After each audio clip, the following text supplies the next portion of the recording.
शिक्षक बैठक में आप सभी का मैं कक्षा 1 के कमरे में हमारे विद्यालय में बहुत बहुत स्वागत करता हूँ। और मुझे बहुत जान के खुशी हुई है, आप लोग को देख के बड़ा हाथ लगा कि कम से कम आप लोग अपने बच्चों के लिए जा रहे हैं। क्योंकि देखिए, जितने भी हमारे दूसरे स्कूल चलते हैं, चाहे वो सरकारी हो या प्राइवेट हो, इन स्कूलों में अभिभावक शिक्षक बैठक का आयोजन किया जाता है। और इस बैठक के पीछे मेन उद्देश्य ये होता है कि अभिभावक और हमारे बीच में केवल बच्चा ही एक कड़ी होता है। बच्चा घर पे भी रहता है, बच्चा स्कूल में भी आता है, और हर गार्जियन सोचता है, हर अभिभावक सोचता है कि हमारा बच्चा जिस उद्देश्य से हम अपने बच्चे को भेज रहे हैं वो उद्देश्य हमारा पूरा है। और हर अध्यापक भी यही सोचता है कि हम यदि बच्चे को पढ़ा लिखा रहे हैं तो जो मूलभूत चीज़ें उसको आनी चाहिए वो आए। तो जो समस्याएं बच्चों की घर पे आ रही हैं, सफल बैठो, जो समस्याएं बच्चों की यहाँ पे आ रही हैं, क्योंकि जो है बच्चा ही एक ऐसी कड़ी होता है, बच्चा एक ऐसा कड़ी होता है जो आपको और हमको जोड़ता है। हम केवल यहाँ पे चर्चा करने के लिए इसलिए इकट्ठा हुए हैं। मेरा मेन उद्देश्य था कि बहुत दिनों से, कई सालों से मैं देख रहा था कि बच्चों को न समय से किताबें मिल पा रही थी और न जो है बच्चों का पठन पाठन ठीक से होता था। हम लोगों का सबसे ज़्यादा ध्यान कक्षा 1 में होता है। कारण है कि कक्षा 1 वाली नींव जब हमारी मजबूत हो जाएगी तो आगे जाके हमको कब मिलती। अब जो बच्चे हमारे यहाँ कक्षा 1 में आए हैं तो इन बच्चों का ये है ना कि जहाँ से ये लोग आए हैं, इसके पहले आंगनबाड़ी में पढ़ते रहे होंगे या किसी छोटे मोटे प्राइवेट स्कूल में पढ़ते रहे होंगे, चाहे घर पे पढ़ते रहे होंगे। बहुत कम बच्चे ऐसे मेरे पास हैं जिनको अक्षर ज्ञान है, मतलब अक्षर की समझ थी, अक्षर को पहचान नहीं पाते।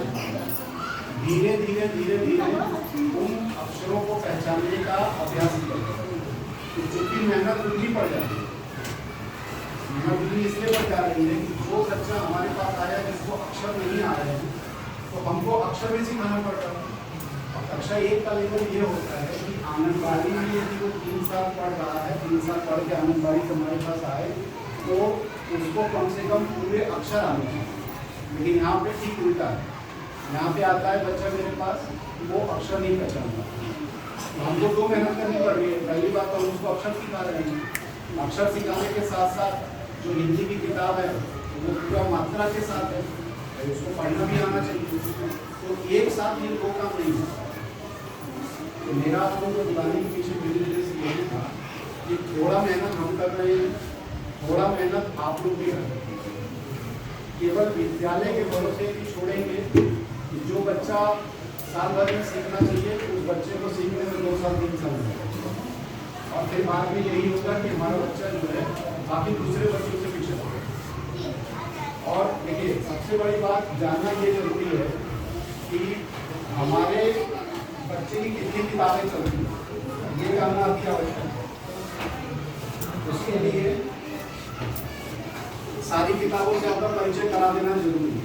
सबसे पहले देखिए, आप अपने बच्चे की उसमें देखेंगे बैग में, ये सारंगी नाम की बुक रहेगी।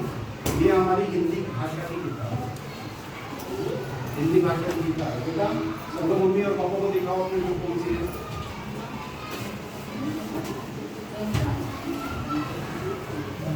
ये सारंगी नाम की किताब है, ये हिंदी की किताब है। और यहाँ से आपके पाठ शुरू हैं। मैंने हर बच्चे की किताब पे उसका नाम लिख दिया है। तो मैंने किताब दिया था तो सारे बच्चों की किताबों पे नाम लिखा हुआ है। हाँ, जो नहीं बोले बटे होंगे। अब देखिए, करना कुछ नहीं, हम लोग तो जो मेहनत यहाँ करते हैं वो तो हो ही रहा है। चलिए, अच्छा, मैं खुद जो है व्यक्तिगत रूप से छोटू, मैं खुद व्यक्तिगत रूप से पूरा दिन इसी क्लास में रहता हूँ अकेले। मैं पूरा मेरा पूरा टारगेट यही है कि मैं इन बच्चों को किसी ना किसी तरीके से इस लेवल में मेरा पूरा मेन उद्देश्य एकदम ये मैंने एक प्रकार से जानिए तो हम कसम खा के लोग तो बैठे हुए हैं। इन बच्चों को कुछ न कुछ हमको बनाना, ना कुछ करें तो किताबें पढ़ाटेदार पढ़ना शुरू करें। ठीक है, बच्चे से कुछ मत करिए। आप कहीं से काम धाम करके शाम को आ रहे हैं, बच्चा किताब लेके बैठा हुआ है, आप बच्चे से सामान्य बातचीत करिए। एक चित्र बना है, आप उससे पूछिए बेटा इस चित्र में आपको क्या क्या दिखाई देगा। बोलेगा, अपनी भाषा में बोलेगा, चीज़ों को पहचानना सीखेगा। पहले जब वो चीज़ों को पहचानना सीखेगा तभी तो उसको जो है बोलना और लिखना सीखेगा। और देखिए एक चीज़ अपने दिमाग से शंका निकाल दीजिए कि हमारा बच्चा डायरेक्ट पढ़ना सीखेगा, ऐसा नहीं होगा। सीखने का जो क्रम होता है, जोया देखो बेटा, सीखने का जो क्रम होता है वो क्रम ऐसा होता है। देखिए आप अपने घर में देखेंगे, लेकिन इस चीज में कोई ध्यान नहीं देता होगा, ये जेनेटिक होता है सीखने का क्रम। हमारा बच्चा जब पैदा होता है, छोटा रहता है ना, तो पहले तो सबसे पहले हम उसके हाथ में कलम वगैरह नहीं करते। हमारा बच्चा होता है तो हम उसको चीज़ों को दिखा दिखा के बोलना सिखाते हैं। तो सबसे पहले जो है माँ बोलता है, पापा बोलता है, पानी को, दूध को अपनी भाषा में वो बोलता है, उसको प्यास लगती है तो बोलता है वो, है ना। तो ये सीखने का जो प्रक्रिया होता है ना, वही सेम प्रक्रिया इसमें लागू की गई। बच्चा पहले चीज़ों को देखेगा, अक्षरों को देखेगा, पहले वो लिखेगा नहीं, पहले अक्षरों को देखेगा, उसको पहचानेगा, बोलेगा, और लिखने का जो काम होता है वो सबसे लास्ट में। बहुत सारे गार्जियन हमसे बोलते हैं कि कॉपी वगैरह में इनको रोज होमवर्क नहीं मिलता, तो हम शुरू से क्यों उसको जो है लिखवाने का अभ्यास है। पहले वो अक्षरों को पहचाने, तो वो अक्षरों को पहचानेगा तभी तो दिमाग में जैसा उसकी छवि बनी रहेगी वैसा उसको लिख पाएगा। यदि वो पहचानेगा तभी लिख पाएगा। लेकिन उसको ये नहीं मालूम है कि चूहा या कबूतर कैसा दिखाई देता है, वो बनाएगा कैसे। डायरेक्ट हम उसको बिना चूहा दिखाए या बिना किसी फूल का चित्र दिखाए, हम किसी बच्चे से कहें कि बेटा तुम कमल का फूल बनाओ, और उस बच्चे ने कभी कमल देखा ही ना हो, तो वो कैसे बना पाएगा। तो ये भी सेम चीज अक्षरों में होती है। तो देखिए इसके साथ साथ इस पाठ्य पुस्तक के साथ अभी इस पर पढ़ने पर जोर नहीं डाला गया है। इस पर पढ़ने पर जोर जो है मान लीजिए कि 1-2 महीने के बाद डाला गया। हम लोग का मेन फोकस इस हिंदी के साथ एक कार्य पुस्तिका है, इस पर भी सारंगी लिखा हुआ है, और यहाँ पे नाम लिखा है कार्य पुस्तिका है, सारंगी की कार्य पुस्तिका। इसमें केवल लिखने का अभ्यास है। छोटी सी कविता से शुरू है, आयाम लिखिए। ये जो है ना, आपको रोज रोज जो है एक एक अक्षर का विक्रम ध्यान रखना, रोज एक एक अक्षर का अभ्यास यहाँ करवाया जाएगा। बच्चे का डेली का काम है कि रोज वो केवल एक अक्षर पहचान, और ये आपको क्रम से नहीं मिलेगा।